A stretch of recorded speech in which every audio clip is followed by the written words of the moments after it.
ওগো আল্লাহ,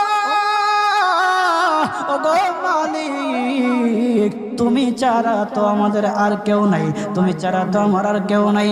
আল্লাহ গো, তুমি যদি মাফ না করো কে আমাকে মাফ করবে?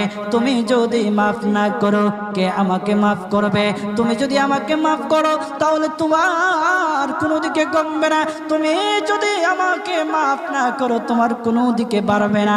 আল্লাহ গো, তুমি আমাকে মাফ করে দাও। সারাটা জীবন অন্যায় কাজ করেছি, সারাটা জীবন নাফরমানি করেছি, আমার কাছে কালেমার দাওয়াত কম আসে নাই, আমার কাছে কালেমার দাওয়াত কম আসে নাই, আমাকে লোকেরা কম বোঝায় নাই। ওগো আল্লাহ, তুমি আমাকে মাফ করে দাও।